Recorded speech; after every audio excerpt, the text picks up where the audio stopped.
تو کہا پھر بتا دو. کہنے لگے مفت میں بتا دوں, نبی کے مزار کا ڈریس اور فری میں بتا دوں, یہ کیسے ہو سکتا ہے؟ تو حضرت سیدنا موسیٰ فرمانے لگے چل قیمت لے, طبرانی کی حدیث ہے, حضور بیان فرماتے. حضرت موسیٰ کہنے لگے بتا کیا لے گی؟ کہنے لگی مجھے نا جنت میں وہ والا مکان دلائیں جس کے پڑوسی موسیٰ علیہ السلام, میری اور آپ کی دیوار کٹھی ہو, کیا عقیدہ کند. اللہ اکبر. تو حضرت موسیٰ کہنے لگے چل اماں مہربانی کر جنت مانگ لے, اب تو پڑوس ہی مانگنے لگ گئی ہے. تو نبیوں کا درجہ تو بڑا ہوگا, تو دینے والا اللہ ہے, میں دعا کرتا ہوں. تو کہنے لگے جی ٹھیک ہے, اگر آپ نہیں دیتے تو میں ایڈریس نہیں بتاتی. تو حضور فرمانے لگے اس سے تو وہ اچھی تھی.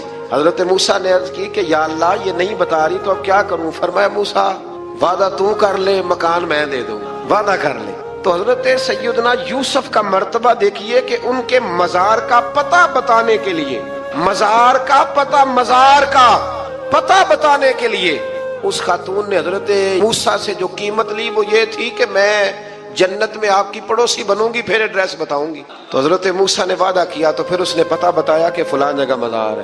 یہ تقریباً سینکڑوں سال بعد حضرت موسیٰ وہ وہاں سے نکال کے تابوت اپنے ساتھ لے کر کے گئے. یہ وہ واقعہ جسے قرآن نے احسن القصص قرار دیا. اللہ کریم نے ہمیں اس واقعے میں یہ بتایا ہے کہ معاملات زندگی سے گھبرایا نہ کرو. جب بھی کوئی آزمائش آتی ہے نا تو پھر اللہ دو آسانیاں عطا کر. اور یہ بھی یاد رکھیں جو آسانیوں والے ہوتے ہیں نا, آزمائشیں بھی انہیں آتی ہیں. جو لاڈلے زیادہ ہوتے ہیں کئی دفعہ تکلیفیں بھی زیادہ. اللہ تعالیٰ لاڈلوں کو تکلیفوں سے محفوظ رکھے, لیکن تکلیفیں بھی زیادہ انہیں آتی ہیں. حضرت یوسف لاڈلے تھے تو سیدھے کنویں میں گئے تھے, لیکن اللہ بڑا کریم ہے, بھائیوں نے 20 درہم قیمت لگائی تو رب کریم نے فرمایا دیکھنا پھر میں اپنے یوسف کی کیا قیمت بیان کروں. پھر کروڑوں اور اربوں قیمت لگی, پھر کہاں کی آزمائش تھی, کہاں کی بات تھی. وہ ہر جگہ صابر رہے, کسی جگہ ان کا کوئی شکوہ نظر, ایک تقوی, دوسرا صبر, خاموشی.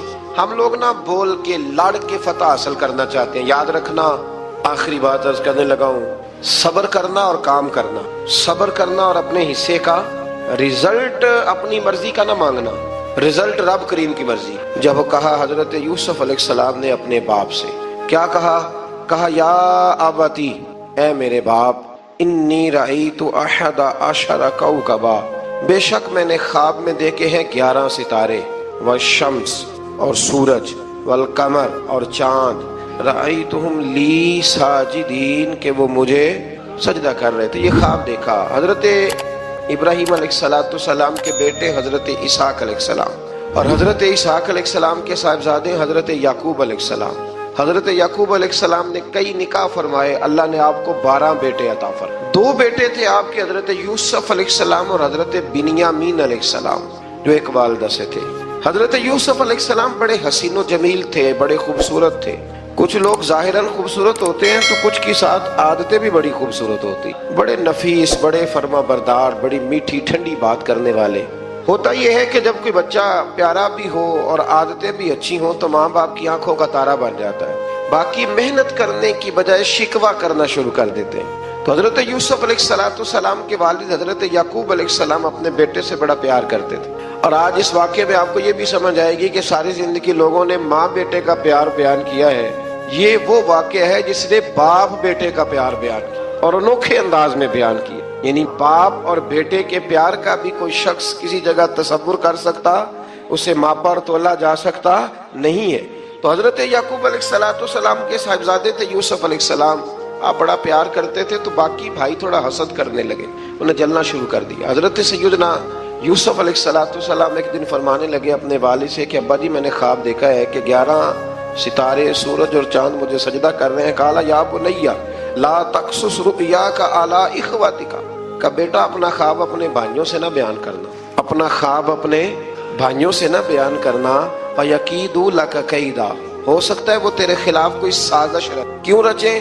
اس لیے کہ ان الشیطان للانسان عدو مبین, بے شک شیطان آدمی کا کھلا ہوا دشمن, وہ ہر وقت وسوسہ اندوزی کرتا ہے. تو لہٰذا بھائیوں سے بات بیان آپ نے نہیں بیان کی. آہستہ آہستہ نا وہ حسد بڑھتا. حسد بہت بڑی بیماری ہے.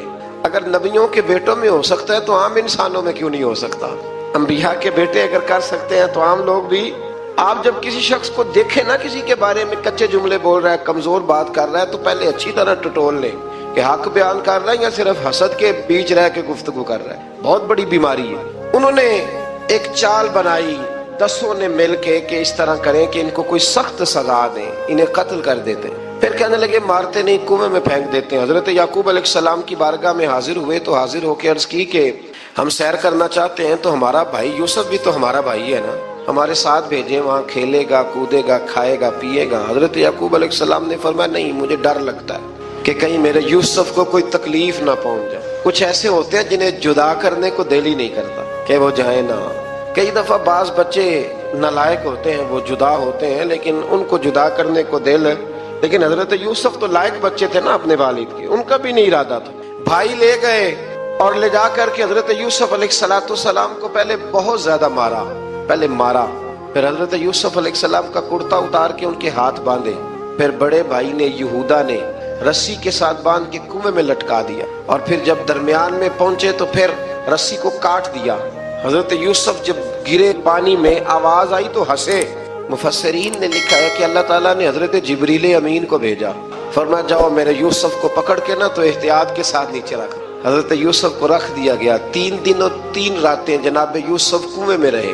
بچانے والا زیادہ بڑا ہے، محفوظ رکھنے والا زیادہ طاقتور ہے۔ 3 دن اور 3 راتیں کنویں میں رہے۔ انہوں نے کیا کیا کہ حضرت یوسف کا کرتا چونکہ اتار لیا تھا، 2 کرتے انہوں نے پہنے ہوئے تھے، بعد میں مفسرین نے لکھا ہے ایک تو کرتا وہ تھا جنہوں نے استعمال کیا، تو ایک کرتا بطور تعویذ کے حضرت یعقوب نے ان کے گلے میں ڈال دیا بطور برکت کے، تو وہ کرتا بھی ان کے گلے میں تھا۔ ایک کرتے سے انہوں نے باندھ دیا، دوسرا کرتا جو تھا نا اس کو خوند لگا کے نا بکری کا، تو حضرت یعقوب کے پاس آئے اور جب دروازے تک پہنچے تو شور کرنے لگے زور زور سے۔ حضرت یعقوب پریشان ہو کے باہر آئے، چونکہ وہ بکریاں بھی ساتھ لے کے گئے تھے، بکریاں چرایا کرتے تھے، تو کہا بکریوں کو بھیڑیا تو نہیں پڑ گیا؟ تو کہنے لگے حضور بکریوں کو تو نہیں پڑا پر حضرت یوسف کو لے گیا ہے، اور حضرت یوسف علیہ السلام شہید ہو گئے۔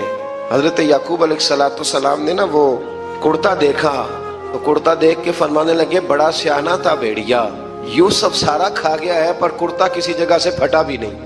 اس کا مطلب ہے کہ حضرت یعقوب کو سمجھ آ گئی کہ میرے یوسف کو بھیڑیے نے کھایا نہیں ہے، یہ قرآن مجید ہے۔ فرمایا بڑا سمجھدار تھا بھائی، کرتا پھٹا بھی نہیں اور یوسف وہ سارا کھا گیا۔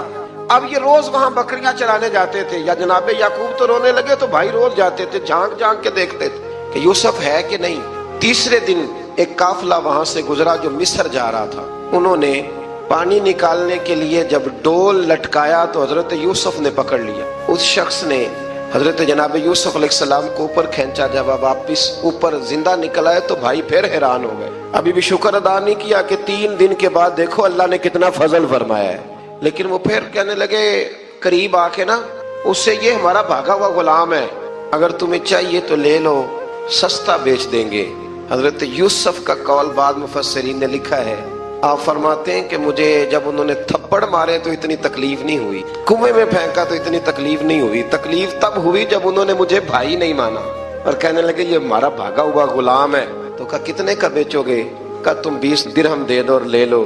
20 درہم کا جناب یوسف کو بیچ دیا۔ وہ لے گئے مصر کی منڈی میں، وہاں قیمت لگنے لگی، کتنے ہزار، اتنے ہزار، اتنے ہزار۔ اللہ اکبر۔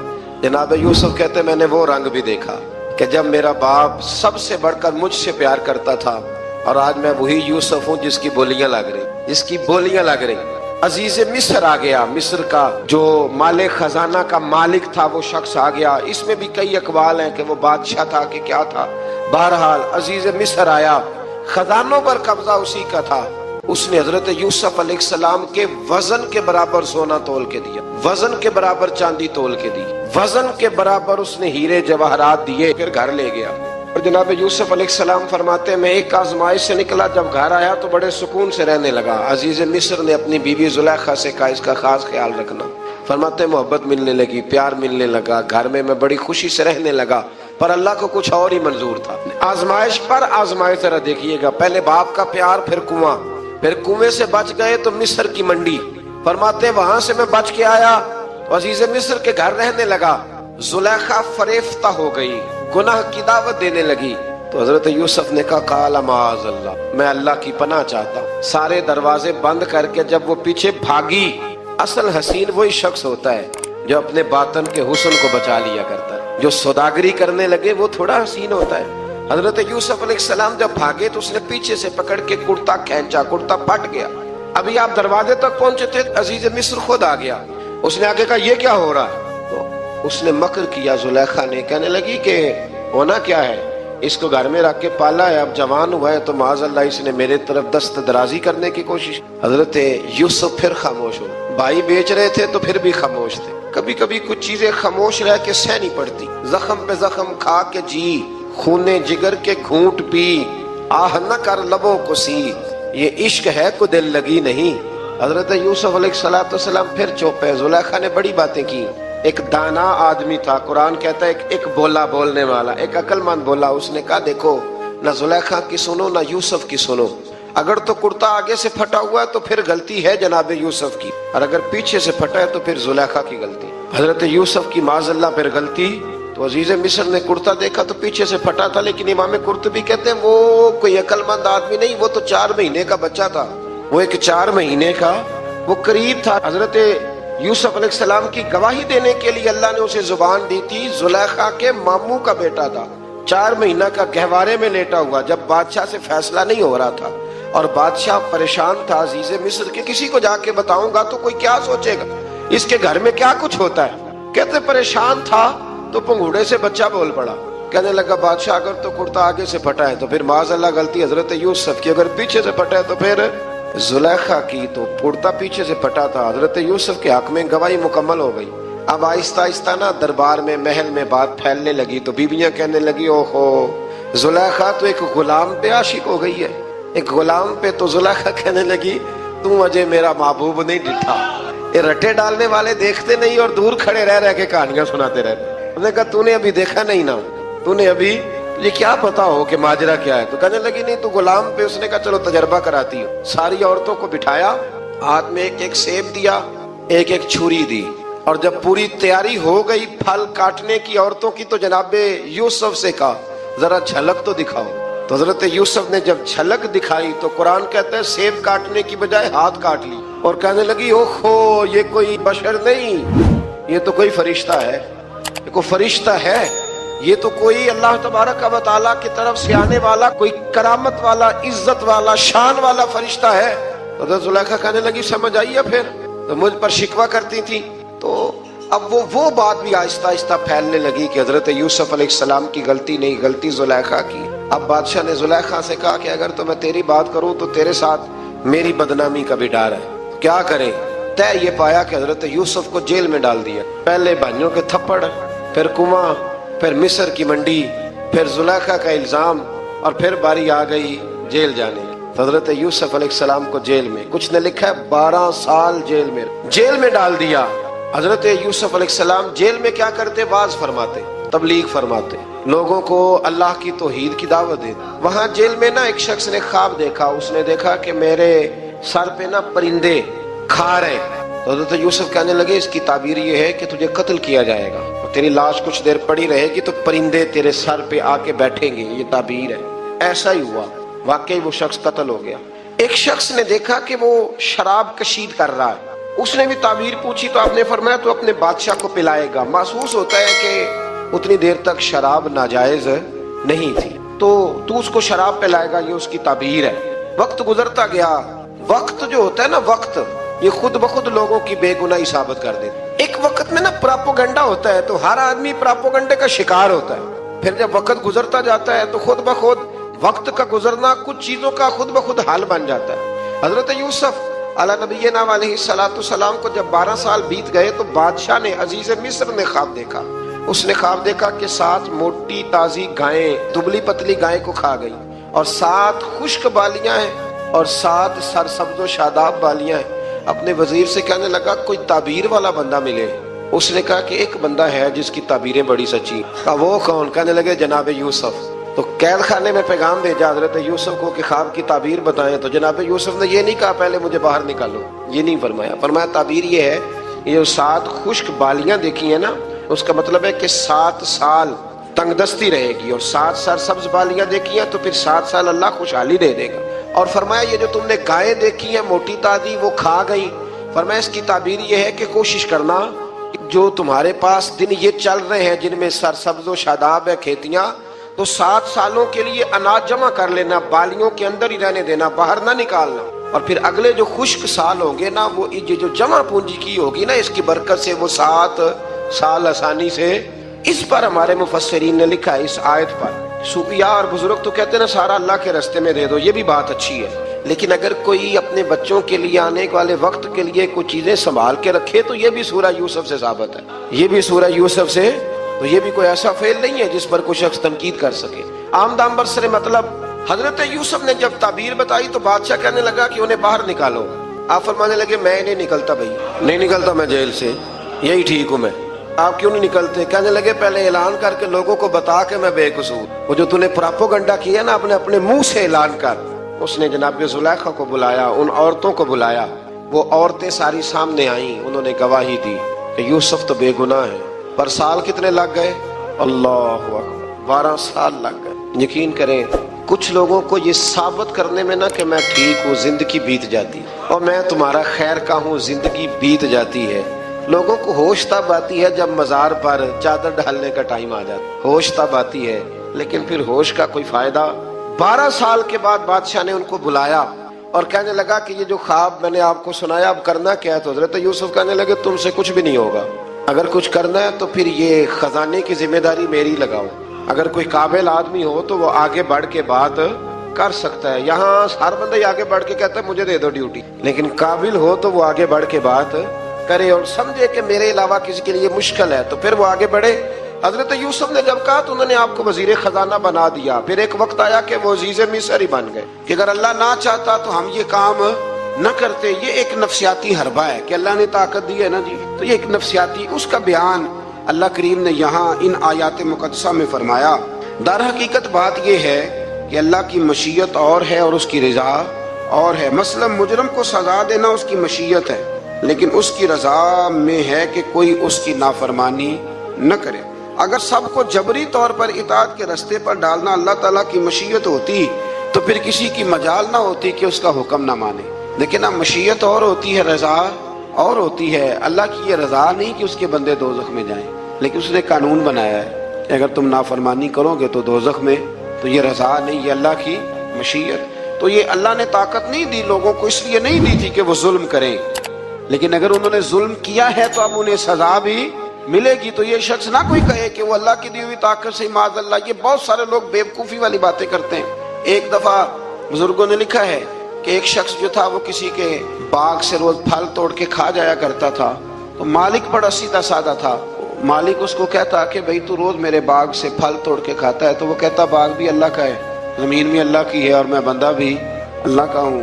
وہ چپ کر جاتا، سادہ آدمی تھا۔ بہت سارے لوگ کہتے ہیں نا نہیں آ کے، ایک صاحب مجھے کہنے لگے جی کل میرے ساتھ بڑا عجیب معاملہ ہوا، ایک بندے نے مجھے کہا تجھے قسم ہو اللہ کی جو جیب میں ہے سارا کچھ دے دے، اور میں نے کہا نہیں دینا چاہیے۔ تو وہ مجھے مشورہ دینے لگا، کہنے لگا حضرت جی اس نے اللہ کی قسم دی تھی۔ تو میں نے کہا مکان کتنے مرلے کا تیرا؟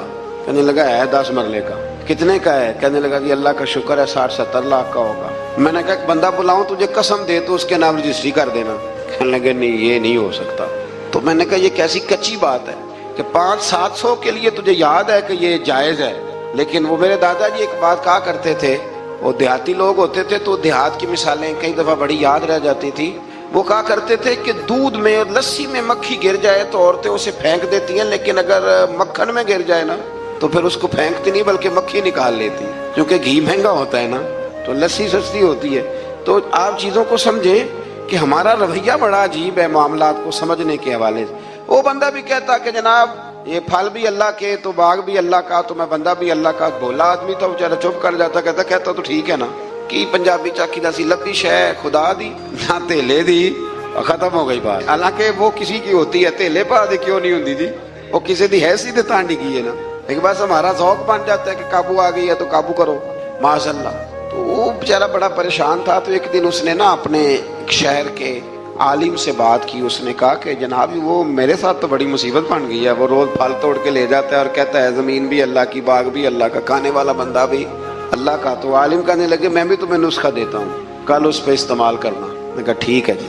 وہ وقت پہ آ گیا باغ کا مالک، تو جب وہ آیا نا پھل توڑنے، اس نے پھل بڑے سیر ہو کے کھائے، اس نے کھانے کا موقع دیا۔ جب وہ فارغ ہو گیا اس نے اس کو رسی کے ساتھ درخت کے ساتھ باندھ لیا اور ڈنڈا پکڑ لیا، اور جب مارنے لگا تو کہنے لگا یہ کیا؟ کہنے لگا یہ چھڑی کی توفیق بھی اللہ کی، رسا بھی اللہ کا، باندھنے والا بندہ بھی اللہ کا، اب تجھے جو پھینٹی لگے گی وہ بھی اللہ کی دی ہوئی طاقت سے لگے گی، معاذ اللہ، اب تو کھا۔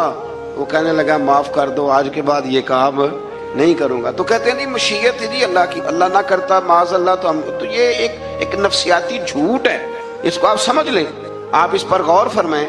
تو یہاں بہت سارے لوگ یہ ظلم کرتے ہیں اور دین کی حدوں کو پامال کرتے ہیں، اللہ تعالی ہمیں سمجھنے کی توفیق عطا فرمائے۔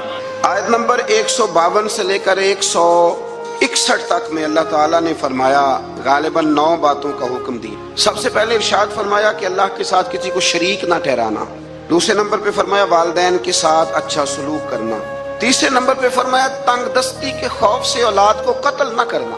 اب تو بڑے بڑے لوگ عالم فاضل ہو کے کہتے ہیں بچے تھوڑے پیدا کرو، حالانکہ میرے نبی کریم علیہ السلام نے فرمایا اس عورت سے نکاح کرنا جو محبت زیادہ کرنے والی ہو اور بچے زیادہ پیدا کرنے والی ہو۔ تو یہاں معیار کیا ہے؟ تنگ دستی کے خوف سے اولاد کو قتل نہ کرو، اور فرمایا ظاہری اور چھپی ہوئی ہر قسم کی فحاشی سے بچو، اور نمبر 5 پہ فرمایا قتل ناحق نہ کرو، نمبر 6 پہ فرمایا یتیم کا مال ناجائز طریقے سے نہ کھاؤ، اور نمبر 7 فرمایا لین دین میں ناپ تول پورا کرو، 8 پہ فرمایا بلا تمیز سب کے ساتھ انصاف کرو، اور نمبر 9 میں ارشاد فرمایا کہ اللہ کے ساتھ کیے ہوئے وعدے کی پاسداری بھی کرو۔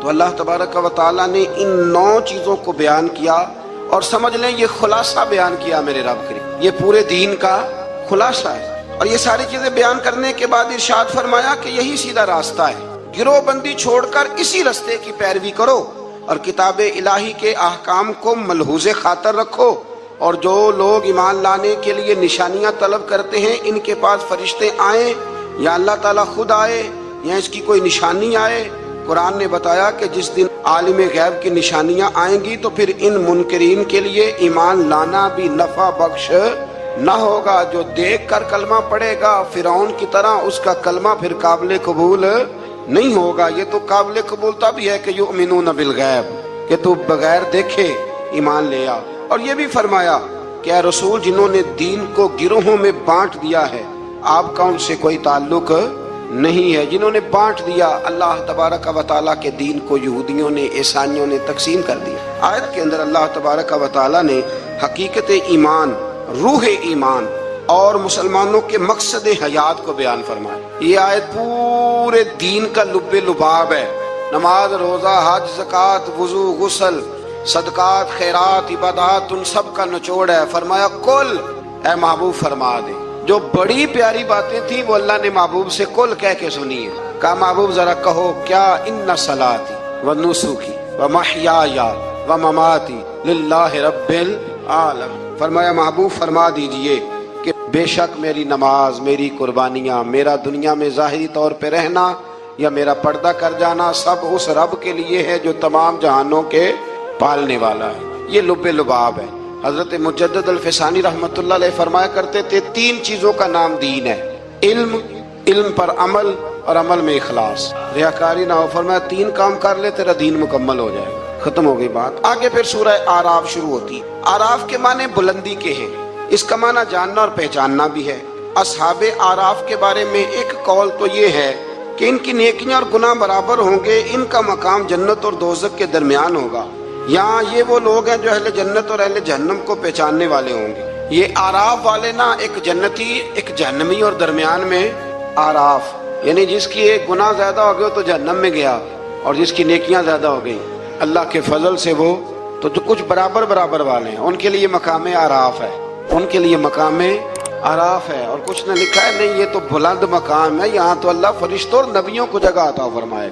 بعض مفسرین نے یہ قول بھی بیان فرمایا۔ اس سورہ مبارکہ کی ابتدا میں سرکار دو عالم صلی اللہ تعالی علیہ وسلم کو تسلی دی گئی کہ آپ کفار کے ظلم سے، بے وفائی سے اور ان کے سخت رویے سے تنگ دل نہ ہوں، بلکہ آپ اپنا فرض ادا کرتے رہیں اور کتاب مقدس کی تبلیغ بھی آپ کرتے رہیں اور سرگرم ہو کے کرتے رہیں۔ ان سے آپ کو پریشان ہونے کی ضرورت، یعنی اس کا معنی یہ ہے کہ رب کریم آپ کے پیغام کو پوری دنیا میں پھیلا دے گا۔ گھوڑا جب دوڑتا رہتا ہے تو وہ اپنی منزل تک پہنچ جاتا ہے، لیکن جو جھاڑیاں اس کے پیروں کو لگتی ہیں وہ لگتی تو ہیں، لیکن اگر وہ چلتا رہے تو وہ نیچے ہی رہ جاتی ہیں۔ تو یہ نبی پاک کے وسیلے سے مجھے تو یوں لگتا ہے رب نے ہمیں سمجھایا ہے کہ تم نہ اپنا کام کرتے رہو، کسی کے سخت رویے کو ملحوظ خاطر لانے کی کوئی ضرورت ہے۔ اس سے آگے آیت نمبر 5 کے اندر اللہ کریم نے بتایا ہے کہ بعض بستیوں میں دوپہر کو سوتے ہوئے عذاب آیا، اور جب عذاب آیا تو پھر ان کے مکینوں نے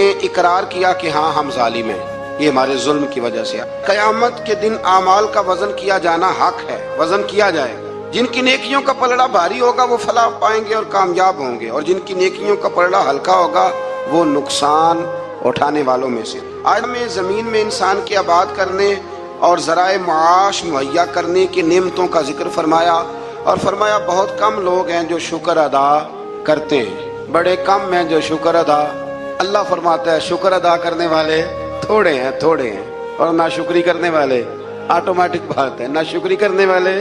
اچھا وہ کبھی کبھی میں سوچتا ہوں کہ کبھی رجیا بندہ ملے نا کوئی، پیسے ہیں تو۔ پاکستان میں جو لوگ دنیا کے مالداروں میں شامل ہو گئے ہیں نا، پاکستان کے نہیں، ایشیا کے نہیں، دنیا کے مالداروں میں، ان کے کاروبار بھی ابھی جاری ہیں، اور ابھی تک انہوں نے جھاڑو پکڑا ہوا ہے پیسے جمع کرنے کا۔ سیر ہونے کا کوئی جگہ، کوئی مقام، آپ یقین کریں، ایک مشورہ ہے چھوٹا سا، اس پہ عمل کر کے دیکھیں۔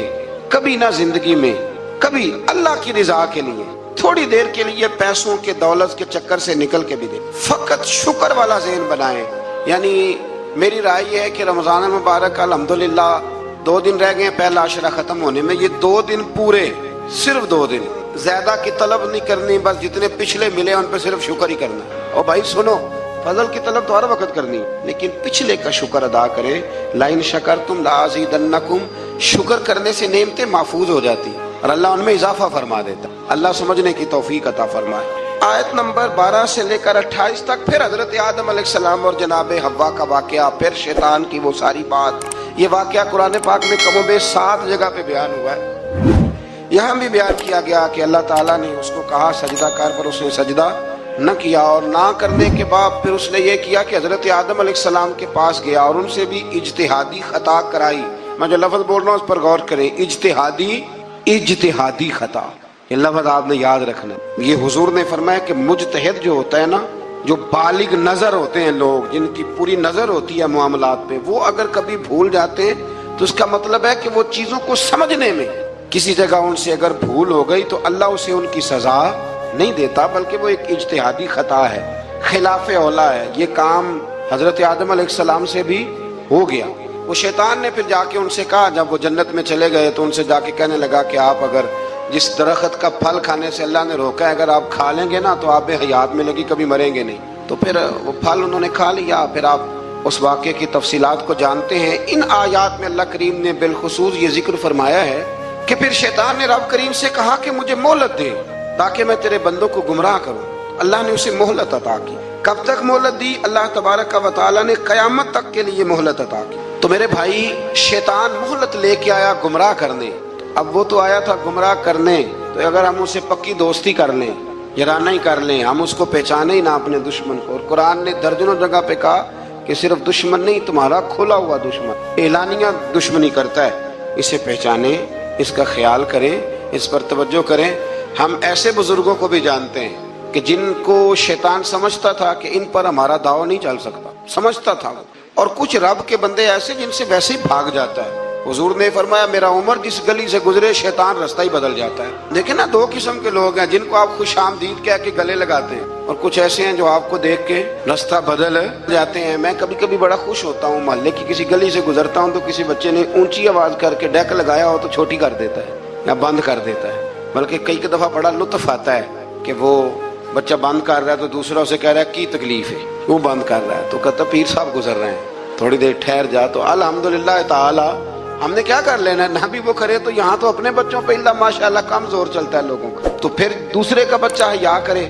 تو کچھ چیزیں ایسی ہوتی ہیں جن کی وجہ سے شیطان کو قابو کیا جا سکتا۔ آیت نمبر 24 میں اللہ تعالیٰ نے بیان فرمایا ہے کہ پھر انہیں جنت سے زمین پہ اتارا گیا اور مقررہ مدت تک کے لیے یہاں رہنا ٹھہرایا گیا۔